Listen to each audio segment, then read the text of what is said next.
looks like we've got quite a few participants already in, so let's kick it off. I don't want to keep anybody waiting. Appreciate all of you for joining us this afternoon. I know that lots of you are busy running your showrooms, and we appreciate you taking the time to join us this afternoon. Like Jim said, we've absolutely smashed our last record with the registrants for this webinar, and all of your support is so incredibly humbling. From everyone here at Roomvo, we greatly appreciate it, and thank you so much for being here. Of course, our webinars are only possible because of the amazing manufacturers that put their support behind Roomvo, the retailers who are actively using and promoting Roomvo, along with some pretty incredible relationships that we've been able to make along the way. And Jim, Steve, I'm nudging you virtually over here. Thank you so much for being here today.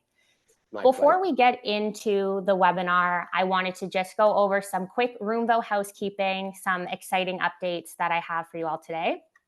I'm super excited to announce the launch of our new Roomvo beta project. Try saying that 5 times fast, I promise you, it's not easy. The goal of the Roomvo beta project is to give you, the retailers, the ability to test out our new products and features before they officially launch. So all of you in attendance today, you'll actually be receiving an email next week with your invitation. Participation is totally optional, but joining the program will keep you on the cutting edge of our technology. We'll also reach out to you and your team regularly to collect feedback on ways that we can improve our products so that they can meet your needs and really be the best for you and for your growing business. So with that said, we'll get into some quick introductions. This guy needs no introduction, but I've prepared one anyways. I'm incredibly excited to introduce our guest for today's webinar. Besides being an industry vet and celebrity, Steve Feldman is the co-owner and publisher of Floor Covering News, an industry-leading trade publication that I'm sure you are all well aware of and familiar with today. Steve joined FCNews in January of 2006 after serving as executive editor at Floor Covering Weekly for 11 years. He is an avid thoroughbred enthusiast, restaurant aficionado, and also serves on the board of the Floor Covering Industry Foundation. I swear, there's nothing that this guy doesn't do. When he's not jet setting and visiting retailers, he resides in Manhattan, 37 floors above the chaos. And to my gracious co-host, Jim Armstrong. Jim Armstrong is an internationally known trainer and coach for flooring dealers and the founder and president of Flooring Success Systems, a marketing services and coaching program for dealers. Since 2007, thousands of dealers across the US and Canada have relied on Jim's methods to get more customers, get higher margins, gain an unfair advantage over the box stores, and live the lifestyle that they deserve. So, without further ado, I'm going to pass it over to my co-host, Jim, so that we can kick off this exciting webinar. Yes, well, I've really been looking forward to it. It's been fun. Been logging in every day, looking at the registrant counts, because we kind of issued a challenge of sorts when we were doing the prep call with Steve, and we said, well, we let it drop what our old record was. And Steve said something to the effect of, we're gonna have to break that record. And my gosh, we have done it. And I tell you, it's so cool because I started, you've been with FCNews since 2006. I've been with FCNews since 2007. I've been there almost as long as you, Steve. The only difference is you look the same, and I sure as hell don't. So anyway, really glad to have you here, Steve. I know this is going to be a great interview. So let's just jump right in. Tell us your story. How did you get into the industry? So it's a funny story, and I'll give you the abbreviated version. My background is actually in the horse racing industry. I was managing editor or executive editor for a number of horse racing publications from the time, actually while I was in college. And when I graduated college with an economics degree, I realized I was well on my way in the publishing space, so I stuck with it. I was with a horse racing publication in the early 80s, and eventually I became managing editor of the Eastern edition of Daily Racing Form, which is the Bible for the horse racing bettor. So back in 94 1994, it was, I was given a choice: move to Lexington, Kentucky, Phoenix, Arizona, or take a buyout. Well, those locations really didn't suit me, so I took the buyout, and I answered an ad in the New York Times back when you answered ads and papers like the New York Times and For things those like of you who that. don't know, websites used to be published on these things called papers. Yeah, exactly. So I answer an ad from Hearst Publishing. So here I am thinking that I'm going to be, I look and see all their titles that they have, all their magazines, and I think that I'm going to be the managing editor of Esquire. You know, Esquire, GQ, same kind of thing, men's magazine. That was my goal, my dream. So I go to the interview, and the weirdest thing happened, Jim. I'm waiting to interview with the publisher and editor in chief, and some man comes up to me and asks me what I know about carpet. I said, this is a weird question. What do I know about carpet? I mean, ask me where I live, ask me where I've been working, ask me, about my kids. What do I know about carpet? Strange question. I kind of stayed away from the guy until my interview. And I learned that the interview was not for Esquire, it wasn't even for Cosmopolitan. It was for Floor Covering Weekly. And I was kind of like, what? But to make a long story short, I certainly didn't want the job coming from sports and horse racing, and I proceeded to rip the magazine apart when she told me when the lady asked me what I thought of it. And the next day I was offered the job. Didn't take it. So after you ripped it apart, they offered you the job. I mean, it was ridiculous. I mean, they had copy on the back cover. When they couldn't fill a page, they just bumped up the text size. I mean, everything that they were doing was wrong. And I critiqued it because I didn't want the job. So I was just there really to brush up on my interviewing skills after I realized what magazine it was. And not only did they offer me the job, but I declined. The next day, they met my number. They went up 20% in salary, and I kind of had no excuse to not take the job. So I figured I would do it for a year, and it's been 29. It's funny that you say that. One of our good friends and retailers once mentioned that if you've been in the floor covering industry for 2 years, you're in it for life. And it seems like that is the case for most of us. It really is, and it has a lot to do with the people. You meet such incredible people in this industry. It's been a gift. Yeah, completely agree. And I feel like it's a great segue into my next question. I was going to ask, what do you enjoy most about our industry? That's an easy question. I'll tell you what I enjoy most about this career. Whether it was at Floor Covering Weekly or whether it was at Floor Covering News since 2006, I've been gifted with the task of making a difference.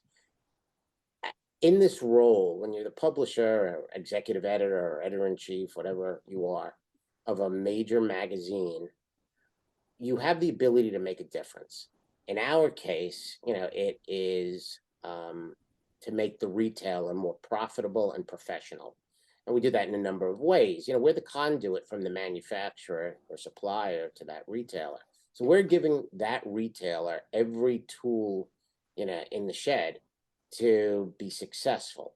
One of the things that, we instituted over here years ago, we learned that the retailer doesn't really want to hear from me. They don't really want to hear from the manufacturer. They don't want to hear from anybody except their peers. They want to know what's working, for their competitors, for their peers. So we've tried to, put a focus on what makes retailers successful from their own mouth, and it's worked. We've been able to make a difference in a lot of people's lives by helping them. And the other thing, and I didn't even realize how powerful, a magazine can be. There was a time years ago where a friend of mine he had a couple of bad kidneys. He was on dialysis, probably didn't have too much time left. And, I wrote an editorial about him. And the purpose of the editorial was the guy was never in a bad mood. The guy never, felt sorry for himself. It was kind of a, when life deals you lemons, you make lemonade, just to, give a cliche. And it was basically, hey, whatever you're going through, keep your head up, be positive. I mean, look at this guy. And I wrote the editorial, and about a week later, as I'm leaving the office, I check an email, and it's from a 28-year-old kid who wanted to donate a kidney. Wow. And not only that, but again, to make a long story short, after testing, all kinds of tests with Johns Hopkins, they determined it wasn't a match, which was broken. Everybody's heart was broken because everybody, there was so much hope and optimism here.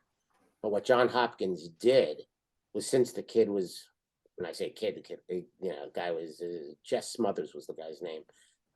Because he was willing to donate his kidney, Johns Hopkins decided that they would take the guy's kidney and give my friend, the guy who I wrote the column about, a kidney from the bank. And this kidney went to a 10-year-old boy. Wow. It just shows the power of a magazine. Look, if 40,000 people, read your column, it only takes one to, say, I'm going to give donate a kidney. And he did. So, I mean, that's, you ask what I like about the job and the role we have over here, it's the ability to make a difference. Wow. What a story. Yeah, and I've read a lot of your editorials, Steve, and the comments that you make. You're always speaking to things that are going on in society and culture, and I think your latest one was "You Can't Make This Crap Up." I think that's your most recent one, and that was an interesting story around customer service. So, yeah, I mean, some of the columns that I've written have gotten me into trouble over the years. I'll never forget the one where I was joking. You try and joke around, and I've learned that sarcasm doesn't translate well in print. And I wrote a column about gun control, and I said, I don't think you really can control guns, but you know what? You can control bullets. Why don't you charge $100 for a bullet? And I bet you there'll be a lot less manslaughters going around. It was basically a spoof from what Chris Rock once did in one of his bits, and I thought that I was serious. And I got letters pretty much short of death threats. So, I said, well, maybe this isn't a topic that we should delve into, serious or not, going forward. But it's not like it's controversial at all. No, not at all. Yeah, you live and learn. Not that I'm afraid of controversy, but yeah. So I learned a lesson. So moving on into the industry, Steve, what are the biggest trends are you seeing in the industry? Right now, Jim, there are 4 or 5 that come to mind. Okay, first of all, fewer customers right now are walking into retail stores. However, the customers that are walking in are more serious. Okay, they're not tire kickers. If they're walking in your door, they're looking to buy, not look. That's number one. Number two, customers are the tickets are larger. They're buying better quality goods. They're spending more. From a product standpoint, carpet seems to be struggling right now. Benefited from that work from home push when people were, doing home offices, and they wanted something that might be a little better from a sound and comfort perspective. So carpet, enjoyed a little bit of a bump over a couple of years, but that seems to have retracted. Laminate has been a bright spot over the last few years, with the whole waterproof craze. There was the issue with supply chain issues with the SPC and the waterproof coming from Asia, kind of gave a little bit of a renaissance to laminate, a little bit of a comeback, So a lot of it was domestically made. And you also have companies that attached a waterproof story to it. And finally, the other one is there's a domestic push, not just in terms of manufacturing, but in terms of logistics and warehousing, because companies want to just better manage the supply chain. Those would be like the 5 trends that I'm seeing right now.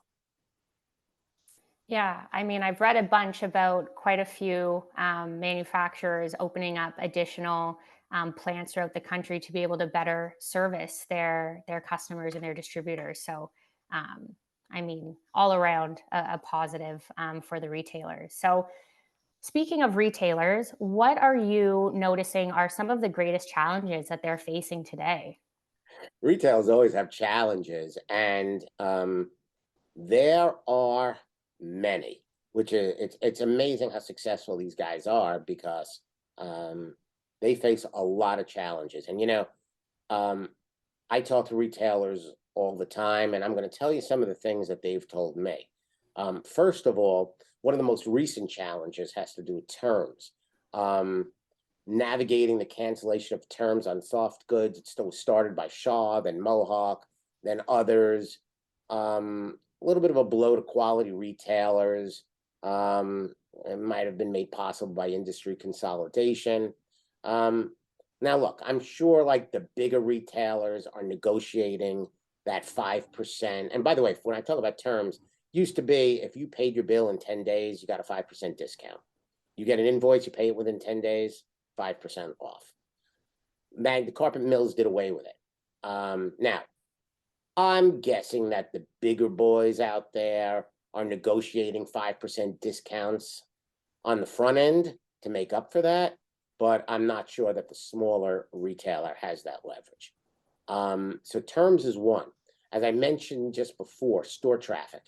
Traffic count is down, which makes every customer interaction that much more critical. So what's the answer? The answer is gaining market share and getting a bigger piece of the pie. So you have the store traffic. We touched upon this. You have the uncertainty with the economy and the election coming up. You're going to have all these political ads, on your television dominating the airwaves. What will the consumer do with her money? Consumers often get paralyzed in the months leading up to the presidential election. That's another one. Achieving competitive positions on the most desirable products and marketing effectively are persistent challenges. Things we talk about all the time. The installation crisis. Retailers simply need to look at the average age of installers that they use and then roll the clock forward 10 years. The average age of installers today is 56 years old. I know the FCEF is doing their best to address the problem, but many dealers say that if they had more installers, they could do more business. It's still the biggest bottleneck to growth. One retailer I was told about, a retailer in Indiana, who passed on a 240-unit project. He offers appliances, cabinets, lighting, furniture, electronics, as well as flooring. And he's providing the appliances, 6 per unit, but he couldn't take on the flooring because he does primarily custom builder work and he couldn't spare the installers. You talk problems, challenges. There's a people problem. Finding quality employees is an issue. It's difficult to find people that want to work. We can blame the pandemic, but some retailers tell me they believe it's a generational thing. And how do you recognize a good person, and how do you get them trained and productive in a short period of time? How do you shorten the training cycle so a salesperson, for example, can start feeling more confident and make money for himself or herself and the company within 30 days? Challenges, you talk about, the competitive impact of home centers and other big box competitors. E-com business, there are many complications imposed by the internet where companies without brick and mortar stores can sell to anyone, to any consumer in any state. And that does hurt brick and mortar dealers because they don't have the expenses that some of these traditional retailers have. And you question, is that something that every retailer needs to look into? We talk about, econ, we talk about digital. I mean, how do retailers increase their visibility and maintain their reputation online? Dealers tell me that they have to deal with negative posts on social media. Some say they're not getting what they expect from their marketing company in terms of leads. I just read that Google is going to start charging more per ad. Other challenges, inflation and interest rate hikes. That's impacted business. When it will be over? There's not much a small business owner can do about inflation. All you can do is watch expenses, collect receivables, raise prices where you can, and sell more to each customer. You only can control what you can control. One thing, I don't know if it's positive or negative, but could be a challenge. Is product availability is no longer a big challenge. The supply chain, has kind of alleviated itself. Some companies like, Cortec, Mannington, they've been dealing with this one factory, in Asia that's kind of been singled out. But other suppliers now have an abundance of inventory after gearing up for, what they thought would be a banner year that didn't materialize. So some of that inventory sat in the port for months, and some suppliers are having a fire sale on LVP and stock roll buys at prices we haven't seen in a long time. You want to avoid a race to the bottom, and cheapen the category so that the retailer can still make margins. I think that's pretty good for challenges, huh? Well, let's now turning to a positive note, and I agree with you, Steve. Floor dealers are nothing but tough because they've hung on.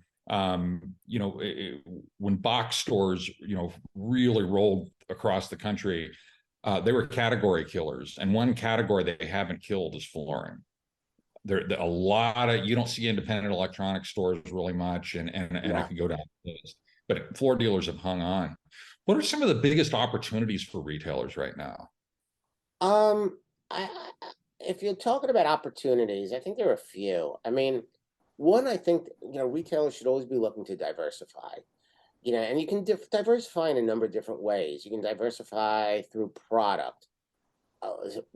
Some retailers are taking on cabinets, countertops, paint, things that maybe they would not have considered in the past.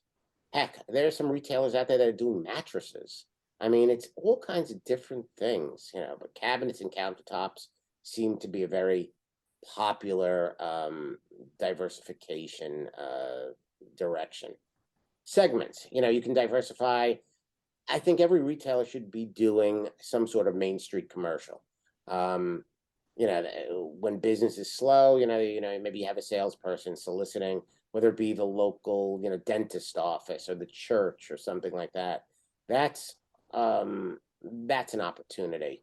And then there are channels. I mean, shop at home, internet, all kinds of things that they can do beyond just waiting for that customer to walk in the door. Other opportunity for them right now is marketing and advertising. When things get a little tough, a lot of retailers think that marketing should be the first thing to go because it's a low-hanging fruit. But marketing 101 stipulates that this is when you should be stepping up your advertising, when there are fewer customers, there's less noise out there, and you need to capture a greater share of those customers. And the only way you're going to do that is through marketing and advertising. And the last opportunity, I think, for retailers would be to definitely go to surfaces, and find something new, find something unique that maybe your competitors don't have. It could be a different product, it could be a different brand, it could be a new company. Surfaces is really where you find those type of opportunities, and I would encourage everybody to do that. In addition, you go to surfaces, you have the opportunity to network with your peers. You might learn something. Yeah, I mean, I absolutely agree. I know that for us, surfaces is a super exciting opportunity to speak with our retailers and to show them new products and whatnot that we're working on. One thing you mentioned that's important for the retailers to consider is diversification, and you mentioned cabinets and you mentioned countertops. We're also seeing a lot of retailers get into paint as an easy avenue to again diversify their business. And is that something that you're also seeing as well? Are you are Yeah, you I know remember I was right during, when COVID hit. Maybe I got a little stir crazy and couldn't sit in my apartment for more than like 3 weeks. So, and manufacturers weren't, they really weren't, welcoming outsiders into their buildings at that time, 2020. So I basically got on planes and started visiting retailers. And I remember visiting ICC in Indianapolis, and he does a huge paint business. I don't remember if it was Sherwin-Williams or somebody else. I don't remember the brand that he has in his store, but I mean, it's a big profit center for him. And the mindset to that with that is, look, if a consumer is, putting in a new floor, maybe if it's going in the kitchen, they might be doing the entire kitchen. Why not sell them the countertop? Why not sell them the cabinet? And you know what? Yep. Most frequently, when people are renovating, paint is a big part of what they do. Whether they're just sprucing it up or whether they want to, they want to change. People get bored if they're, they want to do something different. Paint, changing the color of the walls is just a great way to, change it up a little bit. Yeah, completely agree. Paint is definitely a nice complement to a floor purchase, and a nice way to spruce up the place.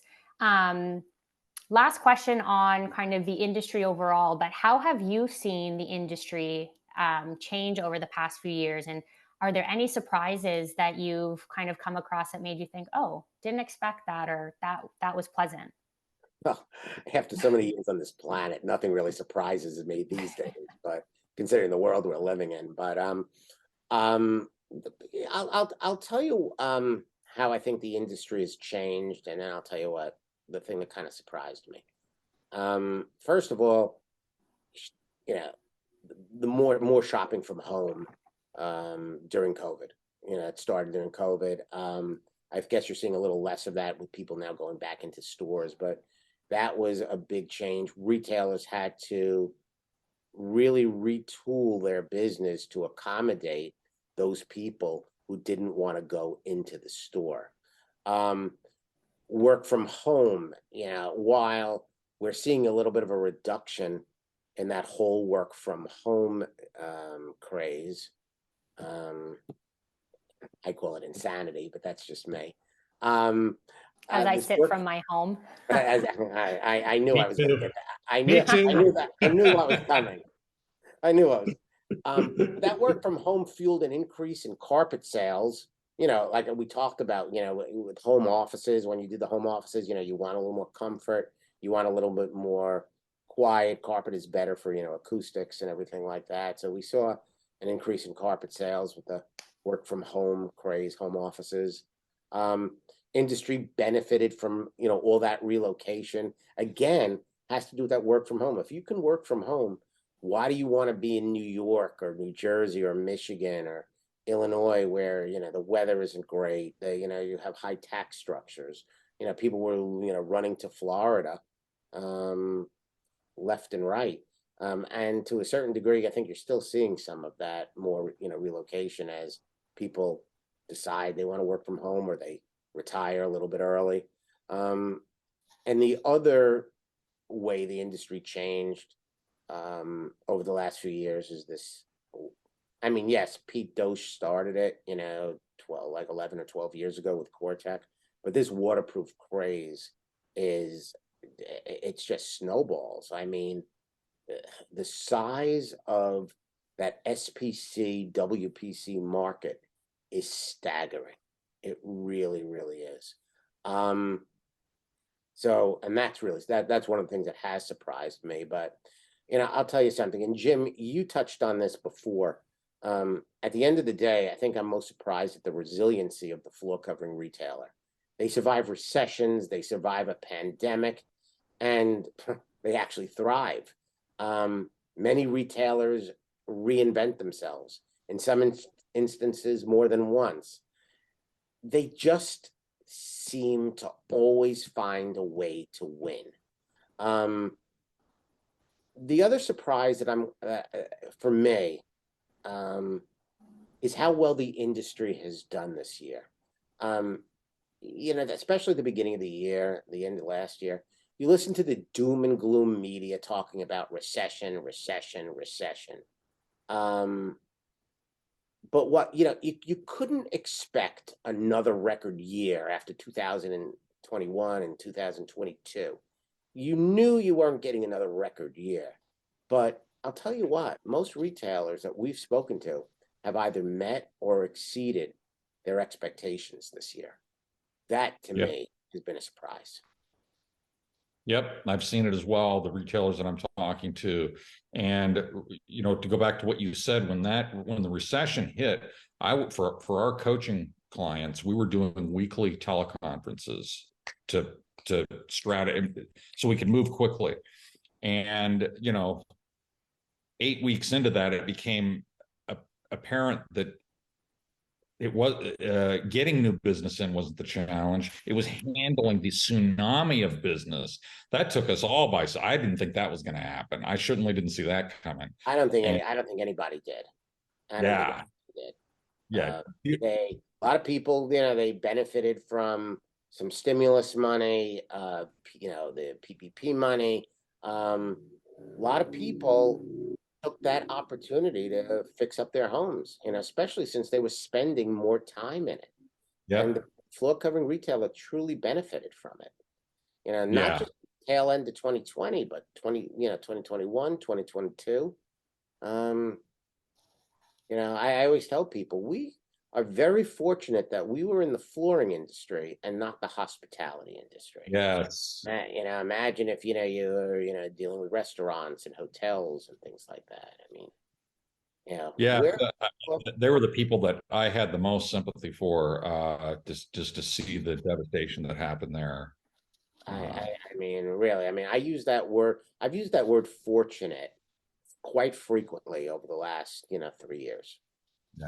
Yes. Yep. So shifting gears a little bit, there's a lot of competition out there, needless to say. And standing out from the competition is something I preach about all the time. A lot of my columns are dedicated to that. What do retailers need to do to stand out from their competitors? And what are the most successful retailers doing today in that regard? Jim, I think it's all about one thing and one thing only. It's the customer experience. I think that's the separator. It begins online, right? Everybody knows that, the shopping process more so today than ever is starting online, right? So it begins with, you have to have that website. You have to have, a significant social presence, because you need to get those customers into the showroom. So whether it's your website, whether it's Facebook, Instagram, whatever you're using, you've got to get them into the showroom. And that online experience must mirror the in-store experience. It has to be seamless. What they experience online, they've got to experience when they walk in your door. Once they walk in your door, it's investing in technology, especially, bringing it into the sales process. Read like this, but but it's true. Room visualizers, huge differentiator. Knowledgeable salespeople, not only knowledgeable, but knowledgeable salespeople that can build relationships. People want to do business with people that they like and they're comfortable with. So you need to be a partner to that buyer. The showroom, people want to be comfortable there. Product assortment, pricing. And when I say pricing, not necessarily the lowest price, but the best value. People, no matter what kind of customer you are, you want to feel like you're getting some value over there. So how you merchandise your showroom and make it comfortable for that customer, that's a separator. At the end of the day, you want to make it as easy as possible for that consumer to do business with you. Let's face it, shopping for flooring is confusing, and people just don't do it so often, so they're not so knowledgeable no matter what kind of prep work they do online. The retailers that make the shopping experience easy are the winners. And on top of that, after all of that, aside from the customer experience, you got to build your brand. Your store is your brand. It's not Mohawk, it's not Shaw, it's not Dreamweaver, it's not Mannington, Armstrong. Your store is your brand, and that takes serious marketing. Yeah, and I'm happy you mentioned your brand, because I recently read, one of the articles that you posted, and you emphasize the importance of the brand and your businesses being able to express themselves and being able to set themselves apart from the competition. I'm not sure if everybody in the audience had an opportunity to read that, but can you share a little bit more why the brand is so important, and for those who don't have a brand today, or rather, what are some tips for them to build their brand and become recognized in the industry? Reed, it's really, really simple. Brands build confidence. Okay. You think about it, right? You go into the drugstore or the supermarket, and I mean, unless you're really, really, really on a tight budget, when you go into that drugstore or supermarket, don't you usually buy the name brand product, or or the store versus the store brand that may cost 5 or 10% less? If you look at the ingredients are exactly the same. Exactly the same. It's probably I'm sure it's coming out of the same factory. If you're talking about orange juice, you're going to buy, the store brand of orange juice, you're going to buy Tropicana or Minute Maid. If you're, you have an allergic reaction, are you going to buy Benadryl, or are you going to buy the store brand that looks exactly like Benadryl? If you want a face cream, the store brand or Noxzema, right? The brand just builds confidence. When you buy clothes, I mean, some people aren't brand conscious. They may not know any brands, but at the end of the day, when you walk into, when you're making a purchase and you have two things in your hand and you recognize one brand versus a store brand or a brand you never heard of, most people will pay that extra 10 cents for the brand that they know. It just inspires confidence. You asked me, for retailers that don't have a brand, what are some tips for building theirs? I would argue that every retailer that has a name or a sign outside their store has a brand. It's just, to what level do they promote it? To what level do they market it? Now, look, if you don't want to, spend all kinds of money on advertising, there are a lot of things that you can do to build a brand, in your neighborhood, in your, your trading area. I mean, joining the Chamber of Commerce, sponsoring a Little League team, doing cross promotions with another home furnishings retailer in the town. People constantly need to be reminded of who you are and where you are. And like I said before, the other thing, with digital and social, a lot of avenues, you can do, whether it be Instagram or Facebook, posting, posting, finished products, or just trying to get in front of that consumer. It's not that expensive to do. Yeah, one of the, we've talked about low-hanging fruit, and one of the things that dealers can do in building their brand is communicate with their past clients. I preach it constantly, and almost nobody does it. And if you're wanting to, like you just said, Steve, remind people, hey, we exist, we're still here. They're the easiest audience to reach. You already have all their contact information. I'm glad you said that, Jim, because we preach this to the manufacturers a lot, right? I mean, manufacturers introduce new products and they're so excited about it, and they talk about it, they'll advertise it. We write stories on that new product. 3 months later, 3 months after surfaces, they're already focused on what they're going to introduce 9 months later at the next surfaces. right? And they're only talking about what's new and exciting. But hey, if you introduced something that was a success in the marketplace, why not talk about it long after you introduced it? And it's the same thing. People are always, focused on the shiny new toy, but there's nothing wrong, like you said, with reaching out to existing customers. That's the parallel. Yeah, and I would make the argument that's where your building can burn down and insurance will cover it and replace it and all of your equipment. You lose your customer list. That's what's built your business. Exactly. So let's talk about the economy and some concerns. What is it that keeps Steve Feldman up at night? Couple of things. For me, the thing that I worry about most in this country right now are the interest rates. Something crossed my desk before. I just read that mortgage rates are at a 23-year high. And that can really cripple people who want to relocate. As an aside, just for fun, I was looking at condos online, and you have the mortgage calculator and the costs and everything. The difference between a 3% mortgage and a 7.25% mortgage was with that interest rate was $1,700 a month. All right. On what's on That knocks on a 30-year fixed. That 4% hike in interest rates it translates into, in that situation, $1,700 a month more in a monthly payment. So it really can cripple people who want to relocate. And we know that when people relocate, they buy flooring very often they buy flooring soon thereafter. So that kind of hurts our industry there. The government, the Fed, they're doing us no favors by keeping rates where they are or elevating them in their attempts to curb inflation. So that keeps me up at night. The other thing that keeps me up at night is the political climate.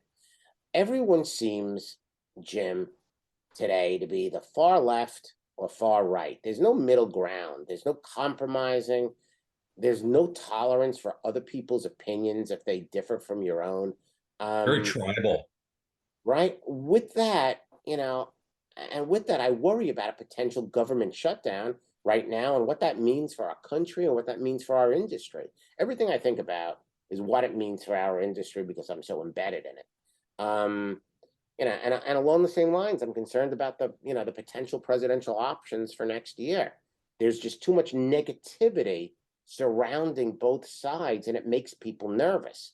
And that when people are nervous, it impacts their spending habits. I worry about all these negative election ads that will flood the airwaves next year, which tend to paralyze consumers. Those are the things that I worry about that keeps me up at night. Just a few small things. Yes, minor issues, and we're very tribal right now, and it's been done on purpose for various reasons, and it's not good. No. And I only, and everything that happens, I always think about how this impacts our industry. What I feel, what I think, at this point doesn't matter. It's really how it affects, the 11, 12, 13,000 retailers out there, whatever that number is. That's what I'm concerned about. So to flip the question now on to the retailers, what are concerns that you're hearing from retailers today, and what's keeping them up at night? You mentioned inflation, you mentioned interest rates. What else are they thinking about? Well, they should be concerned about everything I just said too, but generally speaking, they should be most concerned about getting customers in the door and closing a higher percentage of these customers than ever before, because like I said, fewer of them are walking in the door. That's one. They should also try to be more important to fewer suppliers. That always seems to be a winning formula. And lastly, they shouldn't be so concerned about the media. The media will spin anything to try and control whatever narrative they're pushing. Retailers need to put their head down, Focus on what they do best, and everything will be fine. Stay off CNN, stay off MSNBC, stay off Fox News. You know, focus on what you do best. And you know what? Most of them do, and that's why they're having a decent year above expectations. Yeah, I agree. The entire, we could do a whole webinar on the problems with the news media. Um, so right now, we'll talk about rising interest rates and why that's a great concern. You alluded to it with the housing. As part of it, what can dealers do to combat this? Well, I'll go back to one thing, because you mentioned inflation before. One of the things people always ask me is, you know, what's worse, inflation for our industry, inflation or interest rates? And for me, in my mind, I think I think interest rates are worse for our industry than inflation. Because let's face it, I think inflation really impacts people with less income. And I'm not necessarily sure that our most important customer is so impacted by inflation, because they have the most disposable income.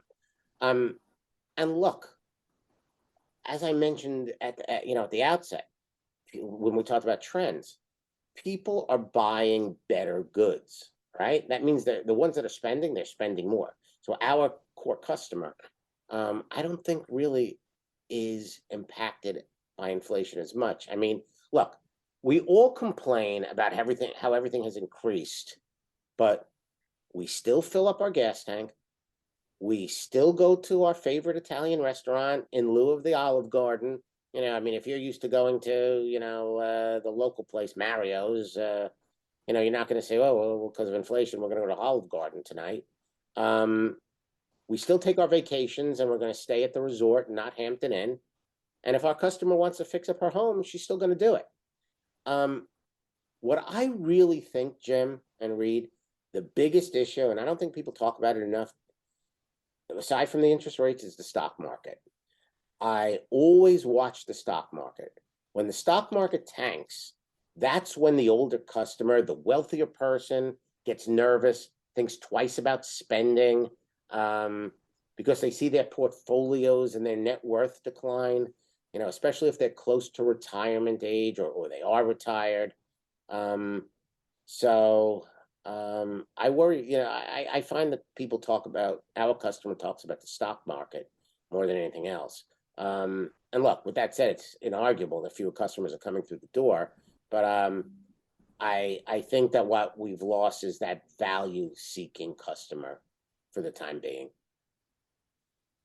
One last question on this, Steve, and this kind of concept of finances is financing is something that is, available in our industry. It's provided at the retail level. It's provided at the manufacturer level. It seems like it's a huge opportunity for retailers and to be able to get, more customers in the door and then more product out the door. So what are your thoughts on financing, and do you feel like it too is a big opportunity for our retailers? This industry, historically was slow to embrace financing. Over the last, 10 years, we've kind of, caught up a little bit, but this industry was slow to embrace financing. And financing is definitely one of the answers. There are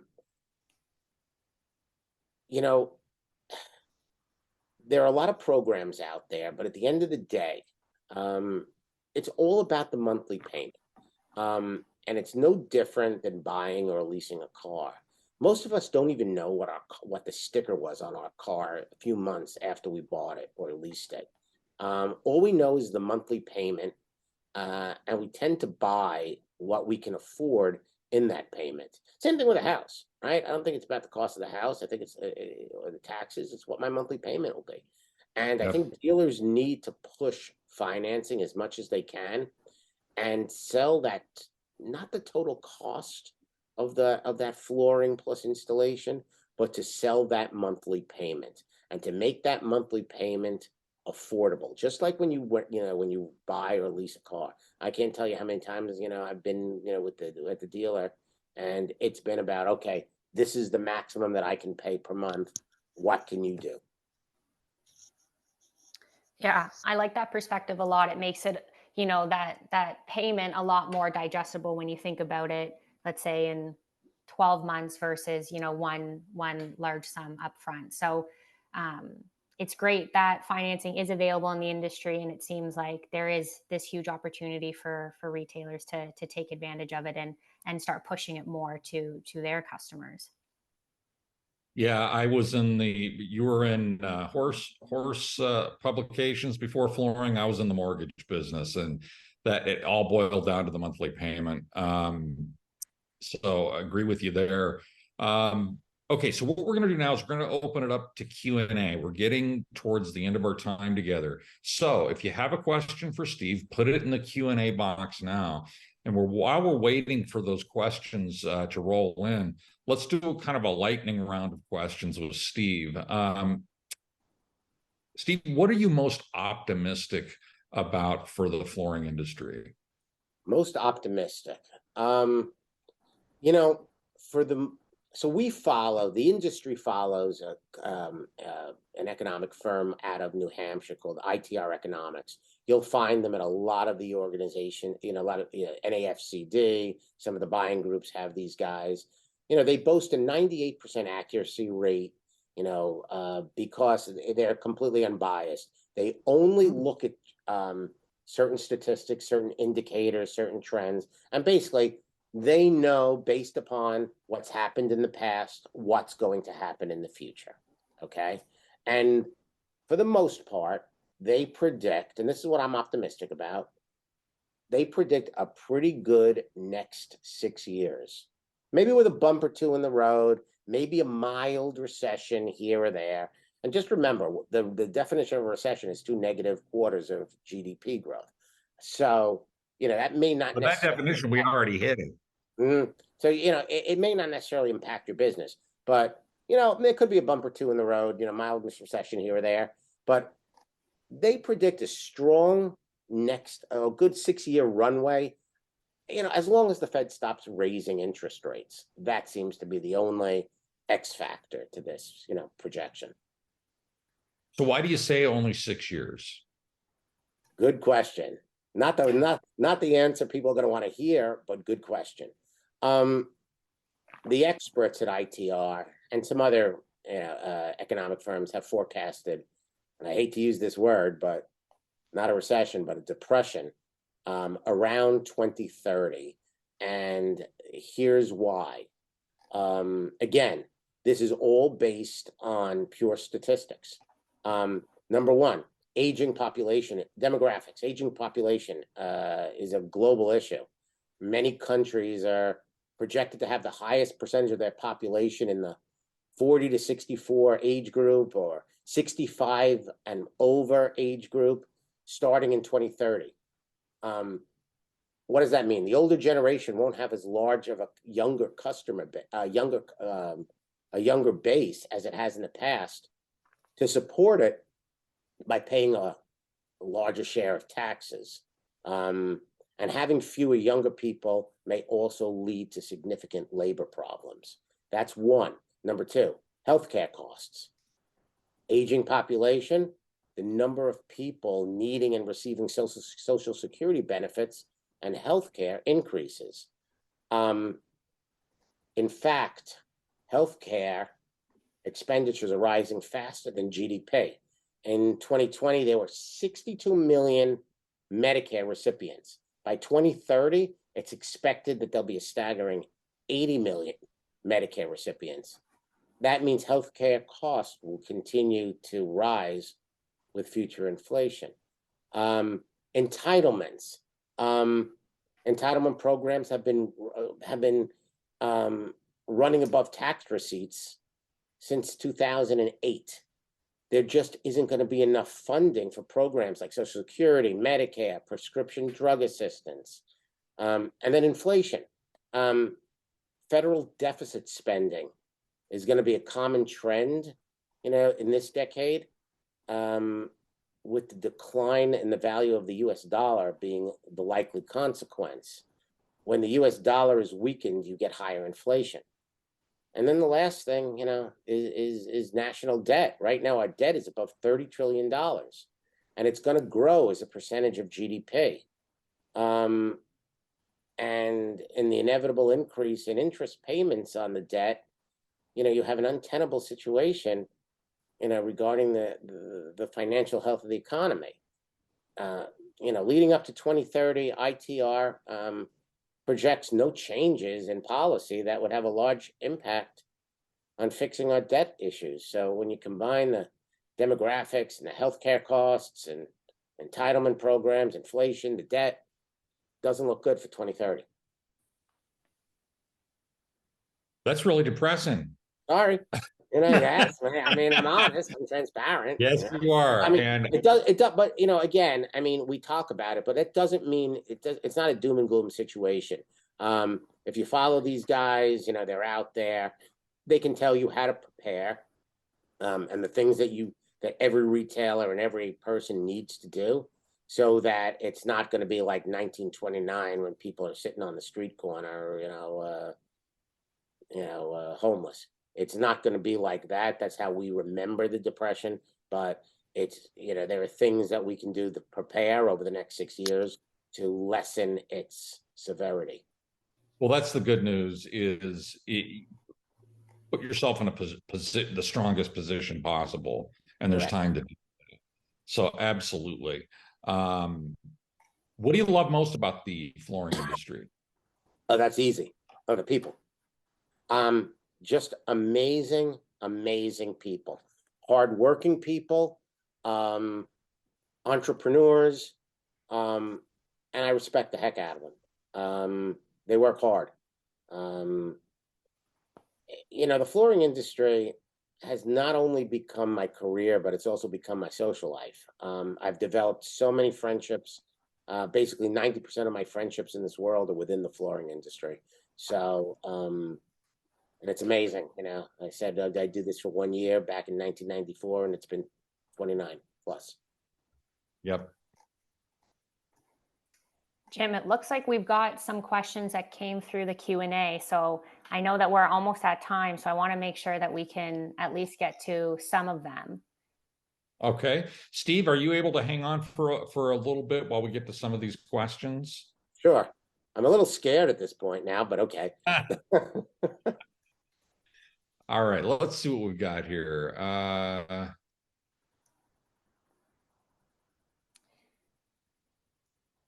First question that I'm seeing is what areas are growing most in 2023? What specific segments? Well, we're talking about segments, or we're talking about geographic? It's a two-part question. Okay. Well, let's go to geographic, because I had a little information on the geographic stuff somewhere over here. Says he's in Texas. Most retail stores in Southeast Texas are down 15 to 20% in gross sales versus last year to date. Yeah, I had what we have been hearing is it's all over the place. In certain parts are doing well with increased business in we've heard Idaho, we've heard Kansas, Missouri, Indiana.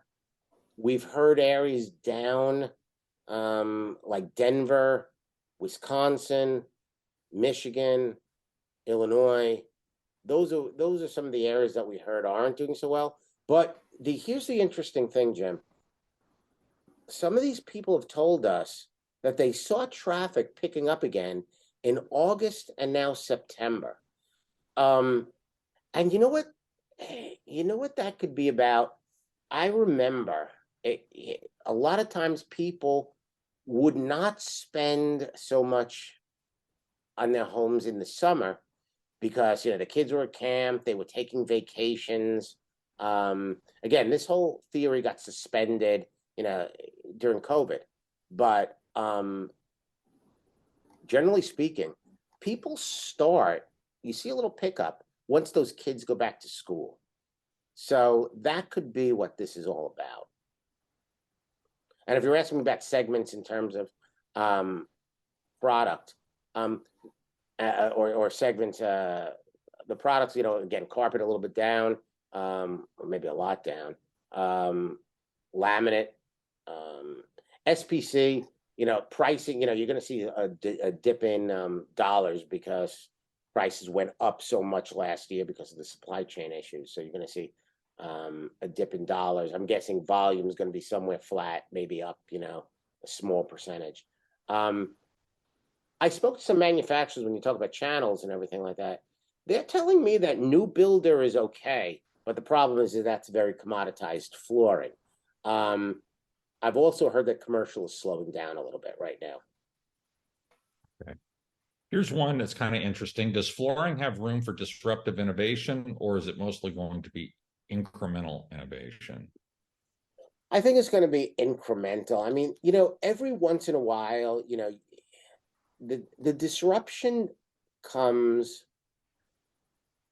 every once in a while. I would tell you that, you know, what Pete Dosh did, you know, with his Core Tech and his WPC and waterproof flooring. And by the way, you know, and I've been saying this for a long time, the success of that product is the fact that you are selling an attribute. You're not selling a word. Carpet is a word, you know, laminate is a word, vinyl is a word.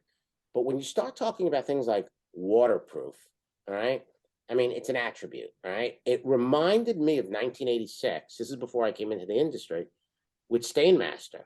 And you had the stain, you know, the stain wars, the stain-proof wars. And because what was Stainmaster? They were selling stain-proof carpet. You know, Monsanto did it, and so you sell an attribute, stain-proof, waterproof. That's a disruptor, right? Engineered Floors did something, you know, disrupting with its solution dyed. I mean, they really disrupted the industry with that. You know, digital printing on SPC.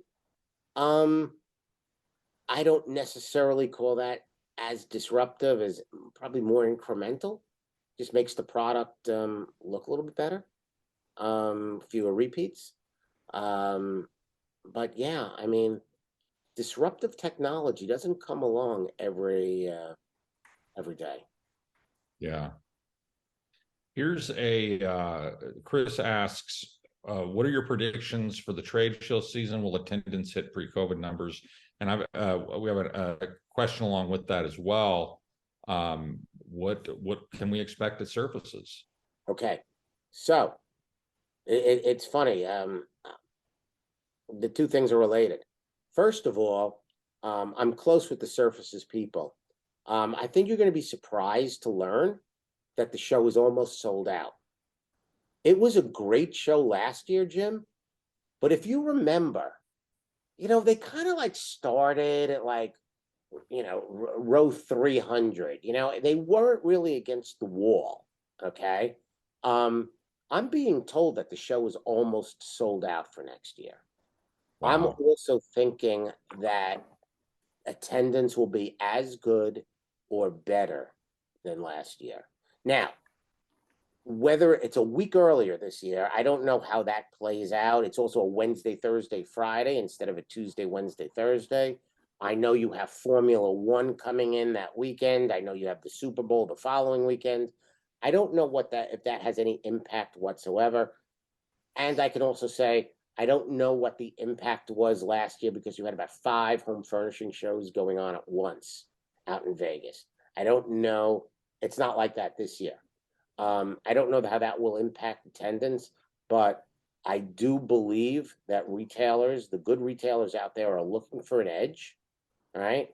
And I think that you know you're going to see a pretty strong attendance. You know, also when you think about it, you don't have. Last year you had Mohawk doing their Edge conference, and you had Shaw doing their network event. You know, Mohawk in December, Shaw right before surfaces. You don't have that this year. So I think that might help attendance a little bit. And basically every single company is going to be out there. So I think that's going to be a draw. Yeah, Okay. I know that here at Roomvo, we're super excited about surfaces. It's an amazing opportunity for us to be able to, meet with the retailers that we work with, meet with the manufacturers, and share all of the exciting updates that we have. And to be conscious of people's time, I know that we are over today. I just wanted to thank you all so much for joining us. Steve, thank you so much for being our guest today. We're super happy to have had you and appreciate your time. Just as a reminder, as I mentioned, keep an eye out in your inbox for an update on Roomvo's beta project. You'll be receiving that next week.